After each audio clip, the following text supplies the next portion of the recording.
ఇప్పుడు వాళ్ళు రెడీగా ఉండాలి. ఎందుకంటే ప్రతి ప్రెస్ మీటు, ప్రతి ప్రోగ్రాము, ప్రతి దగ్గర కార్యక్రమము, కాళ్ళు గడిగే కాడ, చేతులు గడిగే కాడ, తట్లు గడిగే కాడ కెమెరాలు మీ రెడీగా ఉంటే ఒప్పుకోము మేము. బీఆర్ఎస్ పార్టీ సోషల్ మీడియా కెమెరాలు రెడీగా ఉన్నాయా లేదా? ఎందుకంటే చామల కిరణ్ కుమార్ రెడ్డి ప్రెస్ మీటు ఏమైనా తప్పు మాట్లాడవచ్చు. ఎమ్మటే ఈ ప్రెస్ మీట్ కాకముందే ఆ మధ్యన పాయింట్లు కట్ చేసి ఇమీడియట్గా ఈ ప్రెస్ మీట్ అయిపోకముందే వాళ్ళది ఇంతకంటే ఫాస్ట్గా పోతుంది. కాబట్టే ఈరోజు వాళ్ళకు కూడా అలర్ట్ చేస్తున్నా, దయచేసి మీరు కూడా కవర్ చేయండి, ఏమైనా ఉంటే వాడుకోవచ్చు మీరు. ఎందుకంటే మీ వాడకం బాగుందని మాకు గుర్తు. ఎందుకంటే మీరు ప్రతిదాన్ని ఏమంటారు, కోడి గుడ్డు పైన ఈకల్ పీకే రాజకీయం చేస్తుంది బీఆర్ఎస్ పార్టీ. ఇక పోతే సైకో రామ్, కళ్ళు దాగిన కోతి నిప్పులు తొక్కితే ఎట్లుంటుందో ఆయన రాజకీయం అట్టుంది. రోజు ఒక ఎపిసోడ్, రోజుకో కథ. దీనికి ప్రజలకు అసలు సంబంధమే లేదు. ప్రజాపాలనకు సంబంధం లేదు. ఒక అపోజిషన్ పార్టీ రాజకీయాలలో చేసే కార్యక్రమాలకు వీళ్ళు చేసే కార్యక్రమాలకు అలా అంతర పొంతన లేదు. ఎక్కడ ఎవరు ఏం మాట్లాడతారా, ఎక్కడ అక్షరాలు పొల్లు తప్పు మాట్లాడతారా, ఎక్కడ ఎవరన్నా సరే, ఎంతోమంది అధికారులు పనిచేస్తుంటారు, కింద స్థాయి వ్యవస్థ పనిచేస్తుంటుంది. కింది స్థాయి వ్యవస్థలు కూడా అప్పుడప్పుడు వాళ్ళు మానవులే తప్పిదాలు చేస్తుంటారు, ప్రింటింగ్ మిస్టేక్స్లు అవుతుంటాయి, ఫ్లెక్సులు పెట్టే కాడ తప్పులు చేస్తుంటారు. కొంతమందికి విఐపీలు వచ్చినప్పుడు అతి ఉత్సాహంతో మిగతా వాళ్ళందరూ చేస్తున్నా ఎవరో ఒకరు ముందుకొచ్చి ఒక చిన్న తప్పిదమో, నిన్న ఈ యొక్క మిస్ వరల్డ్ కాంపిటీషన్లో వచ్చినటువంటి విదేశీయులు అక్కడికి వెళ్ళినప్పుడు వాళ్ళ టేబుల్స్ వాళ్ళకి వేసి వాళ్ళ టేబుల్స్ మీద వాళ్ళకి వైట్ కర్చీఫ్స్ వేసి కాళ్ళు దుడుచుకోవడానికి. సరే, ఎవరో ఒకరు మన దగ్గర పనిచేసే వాళ్ళు అతి ఉత్సాహంతో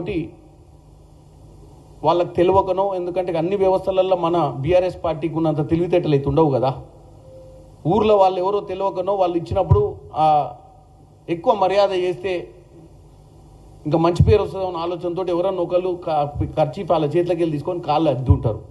దానికి కూడా ఇప్పుడు అర్జెంటుగా రేవంత్ రెడ్డి గారు సమాధానం చెప్పాల్సిన పరిస్థితి వీళ్ళు ఇప్పుడు క్రియేట్ చేసిరు. దాన్ని ఏం తెలుసా, భారతదేశ వ్యాప్తంగా మహిళలకు విలువలేని మహిళల గురించి మాట్లాడే తెలంగాణలో మహిళా ఆత్మగౌరవం ఏమైపోయింది అనే సబ్జెక్ట్ని తీసుకొచ్చి దీన్ని మళ్ళీ ట్యాగింగ్ ఎవరికి చేసిర్రు, సోనియా గాంధీ గారికి. పోనీ వీళ్ళు సోషల్ మీడియా వీళ్ళది ఎవరు చూస్తారో చూడరో అని నమ్మకంతో అట్లీస్ట్ కాంగ్రెస్ పార్టీ అధిష్టానానికన్నా చూపించాలని ఇక్కడున్న కాంగ్రెస్ పార్టీ నాయకులను, ఇక్కడ ఉన్నటువంటి కాంగ్రెస్ పార్టీ ముఖ్యమంత్రిని, ఇక్కడ ఉన్నటువంటి ఈ బ్రహ్మాండమైనటువంటి కార్యక్రమం మిస్ వరల్డ్ కాంపిటీషన్ ఇండియాకి రావడమే ఫస్ట్ టైం. అది తెలంగాణకు రావడం గర్వకారణం. దీన్ని ఎట్లా టెంట్ కొడదామన్న ఆలోచనే ఉంది తప్ప దాని గురించి ఇప్పటి వరకు ఇక్కడ సెలెక్ట్ అయినందుకు అపోజిషన్ పార్టీ కూడా వాస్తవంగా ప్రజలపై 10 ఏళ్ళు అధికారం ఇచ్చి రబ్బర్ చెప్పులు ఉన్న వాళ్ళకు బంగారు పల్లాలలో తీసుకొచ్చింది తెలంగాణలో. వాళ్ళకి అధికారం వచ్చినాక వాళ్ళ ఆస్తులు పెరిగిన విషయం అంటే ఇదంతా వాళ్ళు పెరిగిందే మన మీద. మీరు వేసిన ఓట్ల మీద కుబేర్లేరు. ఇవాళ తెలంగాణ గురించి గొప్పగా మాట్లాడాలన్న ఇంట్రెస్టే పోయింది వాళ్ళకు. సన్నబియ్యం ఎట్లా నడుస్తున్నాయి, భూభారత్లు ఏం చేద్దాం, ఇంద్రమ్మ ఇల్లులల్లో నిజంగానే ఏమన్నా తప్పిదాలు అవుతున్నాయా, వాటిని ఎట్లా సరిదిద్దుదాం, ప్రజలకు ఎంత బాగా చేద్దాం.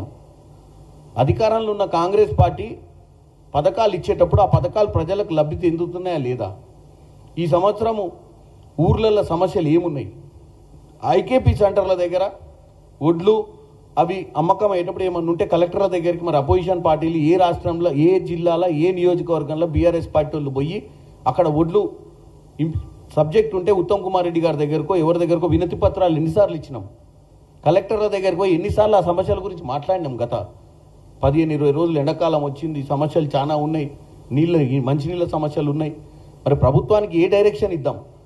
సంవత్సరంన్నర పాలన ఉన్నటువంటి ఈ ప్రభుత్వంలో 10 ఏళ్ళు బ్రహ్మాండమైన ఎక్స్పీరియన్స్ ఉంది కదా. ఈ సోషల్ మీడియా ప్రదర్శనలు చేసే బదులు ఇది మీకున్న తెలివితేటల్ని దరిద్ర పనులకు వాడే బదులు కన్స్ట్రక్టివ్ పనికి వాడొచ్చు కదా ఈ అపోజిషన్ లీడర్లు. ఇలా రాష్ట్రాన్ని ఆర్థికంగా దెబ్బతీసిందే కాకుండా ఈ సైకోరామ్ అంటే సైకిక్ ఏం చేశాడంటే అంత ఆగం చేసినాక కూడా ఇంకా ఏదో ఒకటి రోజు తప్పిదం పట్టాలి, రోజు జనానికి మంచి కంటే ఎక్కువ జనాన్ని తప్పుదో పట్టియాలన్న ఆలోచన మాత్రం బ్రహ్మాండంగా ఉపాయం చేస్తుండు కేటీఆర్. కానీ అది ఒక్కరోజు ఎంటర్టైన్మెంట్ అని అర్థం చేసుకోవట్లేడు. ఆయన ఏదైతే రోజు సోషల్ మీడియాలో ఎవరెవరు ప్రెస్ మీట్లు పెడుతురో తీసి ఆ మధ్యన లైన్ కట్ చేసి నేనేదో చెప్తే ముందు కట్ చేస్తాడు, వెనకాల కట్ చేస్తాడు, మధ్యాహ్నం పెట్టుకుంటాడు. ఓసారి ఎందుకో చెప్పినా వీళ్ళు బ్రహ్మాండమైన చెడు ప్రచారం చేస్తుంది సోషల్ మీడియా అంటే వాళ్ళు బ్రహ్మాండమైన సోషల్ మీడియా ప్రచారం బీఆర్ఎస్దే నడుస్తుందని చెప్పి ఒక ట్యాగ్ లైన్ వేసుకొని అంతవరకే ఆ 20 సెకండ్లో 12 సెకండ్లో కట్ చేసి పెట్టుకోండు. నేను అనేది ఏంటంటే నేను ఒక్కటే చెప్తున్నా, రాజకీయాలు పాజిటివ్ నెగిటివ్ రెండు చేయొచ్చు. అపోజిషన్ ఉన్నంత మాత్రాన ఓన్లీ నెగిటివ్ పాలిటిక్స్ చేయాలి, నెగిటివ్ లైనే తీసుకోవాలి, నెగిటివ్ రాజకీయాలు చేయాలన్న ఆలోచన నుంచి బయటికి రండి ఫస్ట్. ఇది తెలంగాణ మనం అందరం యుద్ధం చేసి తెచ్చుకున్న తెలంగాణ, బంగారు తెలంగాణ సాధించాలనే అప్పుడున్న కాంగ్రెస్ పార్టీ ఇచ్చిన తెలంగాణ ఇది. సరే ప్రజలు మీకు ఓటేసిర్రు, 2 సార్లు మిమ్మల్ని అధికారంలో కూర్చోబెట్టారు. అప్పుల పాలైన రాష్ట్రంలో ఇవాళ గాడిలో పెట్టడానికే 24 గంటలు పనిచేస్తే మైండ్ని డిస్టర్బ్ చేయడానికే ఇవాళ ముఖ్యమంత్రిని మనం రోజు అటాక్ చేసినట్టయితే